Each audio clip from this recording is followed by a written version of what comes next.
That's so true. So what are some ways that we can try to stay mentally healthy while we're under quarantine?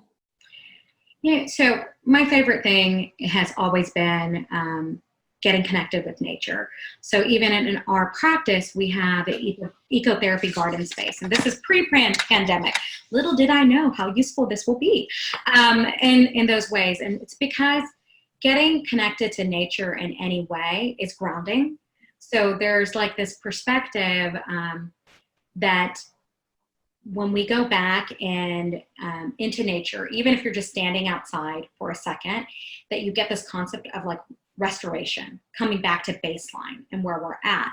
And so research has found, and it backs us up in this, that even for like when people are going into hospitals and before they have surgery, they tend to have better outcomes if they have scenic nature images versus not. So much less us going outside. And nature captures us. It's expansive. Like if you stand outside, even if you're like, oh, I hate the bugs, I hate this, it grabs your attention. And it grabs your attention in a way that allows you to be really fully present, even if you're noticing the bugs. You're out there, you're in nature, and it can be consuming. And that gives the brain some rest. So if what I've been recommending, and our team has been recommending to patients, is can you get outside for at least 20 minutes? We now, I think a lot of ancient healers have known this. People have known this, right? But we have actually hard science that tells us if you spend 20 minutes outside, and you don't have to even be active, just being outside and engaged. So not outside and on your phone, not outside and listening to a podcast, but being outside and present, you have lower levels of cortisol. They've done testing, and it's 20 minutes is that marker to get that kind of physiological benefit. But we know even 10 minutes, your blood pressure lowers.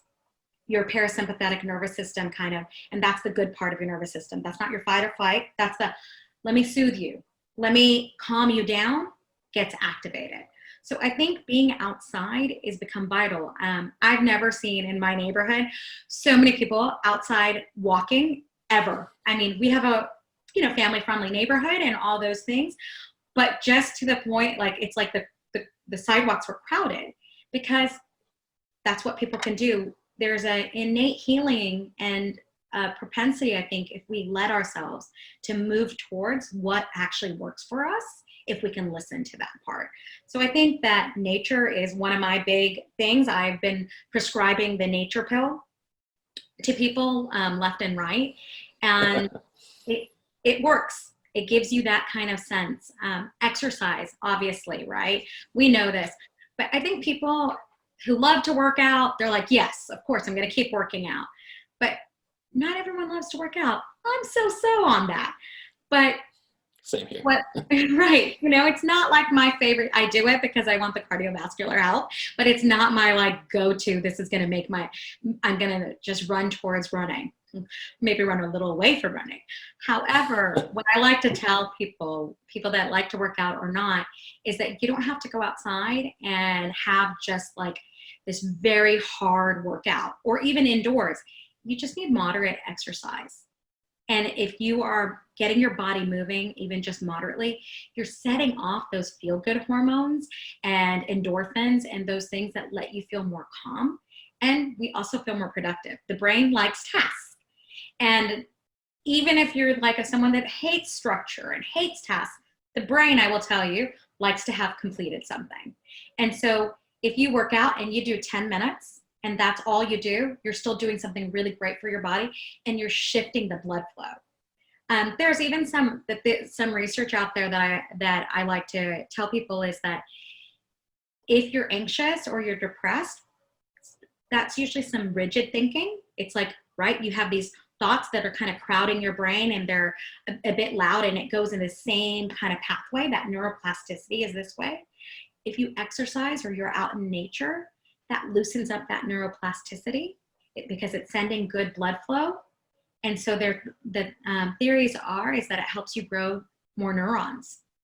And so I think that's something that's helpful to do. Those are my two favorites. I have other pieces that I've been telling everyone. I just don't know how long to go. Yeah, that's great to learn more. you know what I find really fascinating is some of these tips that you're giving, they kind of transcend any sort of culture or anything. I think about an article I read, and I wish I remembered the word, but in Japan, they have a certain word for therapy where they will just go out and sit among the trees. Yes. And I forgot what that word is. We'll put it in the video later when we look it up and run it across the screen. Yeah, I would love But to know too. yeah, but I love that's something that is noticed across different cultures and maybe different, like I think it's more of like a spiritual practice than even a psychological practice, but you have these things that are instilled in different places for a reason because they work. Right? We gravitate towards what works across cultures, across where we live. There's something that feels better for our bodies, and therefore everyone starts doing it. So we may call it in the US ecotherapy now, but ancient, whatever they call it in Japan. And people have been doing this for years, right? Way before our time. The other piece that I think that comes through is flow to keep in mind. So the brain likes flow, and one of these predictors of well-being is actually flow. And I saw somewhere, and I'm sorry, I can't remember off the top of my head, but they did this like massive study post pandemic, which is still not post, but in China. And what the predictor was of people being more well was flow. It wasn't that whether they're like not depressed or anxious or being content.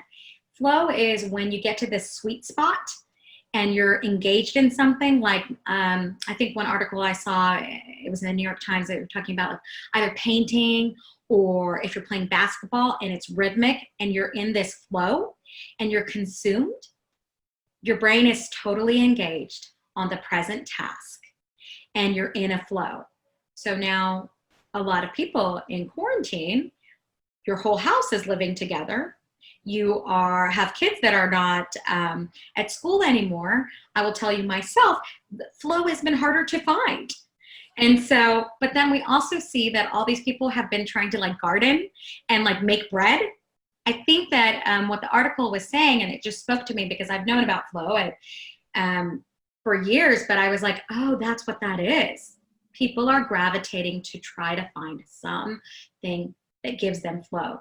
So for coping, yes, do the exercise, do those pieces of being in nature. Also, try to find something where you can be uninterrupted and actually engage and get into some sort of flow. Your mood will lift, or you'll feel just a more like, even if it's not this, oh my God, I'm so happy because I'm still in quarantine, you might just feel more evenness and a more sense of well-being. So that's one of the things.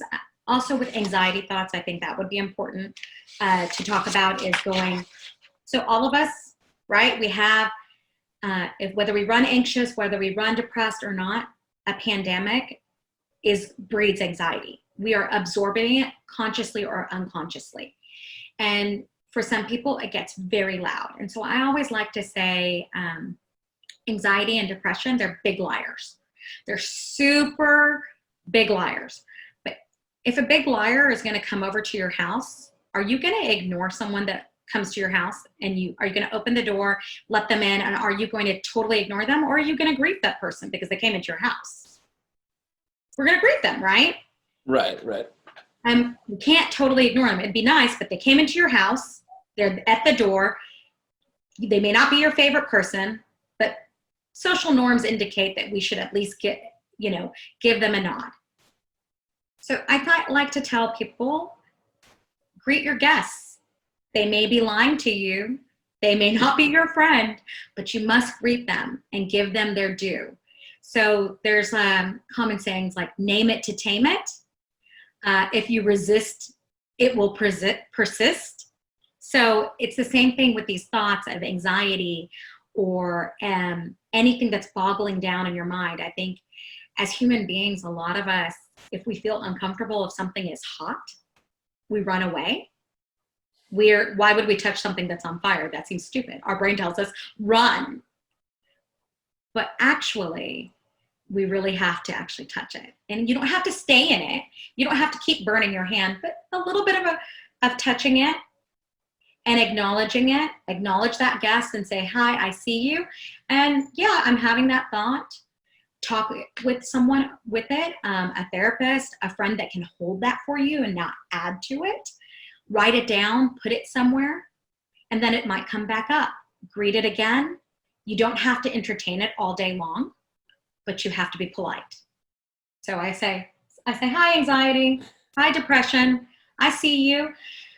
Yes, I am worried about X, Y, and Z. I say it out loud, and sometimes I probably seem very bizarre because I will actually say it out loud to myself. And I'll say, I am worried about X, Y, and Z.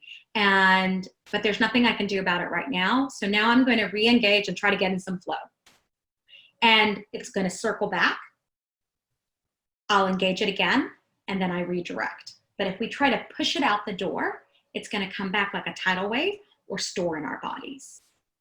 So what's a good time to engage that anxiety? Is it just kind of like delay it until it is gone, or is there a way to be healthy when addressing it when it comes time?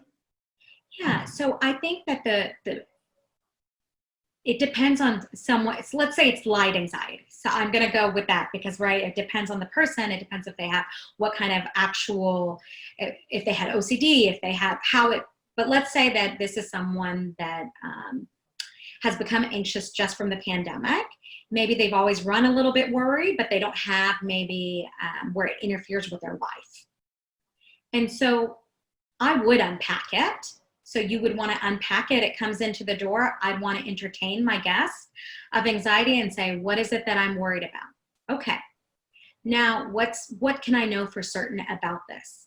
What can I do about it? What can I not do about it?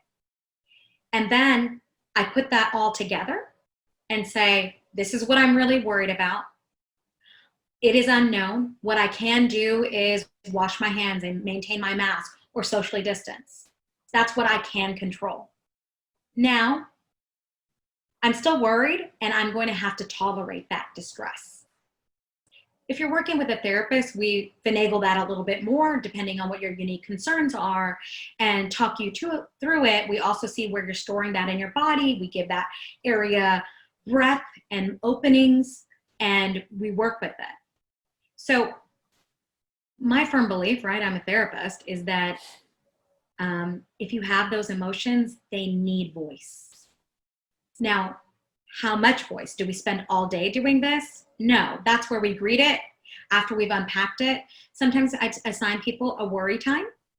So I'm gonna greet you and I'm gonna notice you there and I'm gonna tell you that I'm gonna work on it at this point in the morning and I'm gonna let my mind run wild with everything. I'm gonna pour it all out. And then at the end of it, I'm gonna do some breathing and I'm gonna close that up so I can go engage somewhere else. Then when you come back, I'm gonna say, hi, there you are, not till tomorrow. Does that answer the question? I don't know if I was too Yes, it does. general. Yeah, it does. That really helps. I think it's good to just notice sometimes. I think one time I use this Bloom app. It's a cognitive behavioral therapy app in the mornings. And one of the things that they said on there, Dr. Mathew, is your thoughts are not yourself. So you recognize them and then you just realize you can unpack them and then deal with them later. So I think I resonate with that.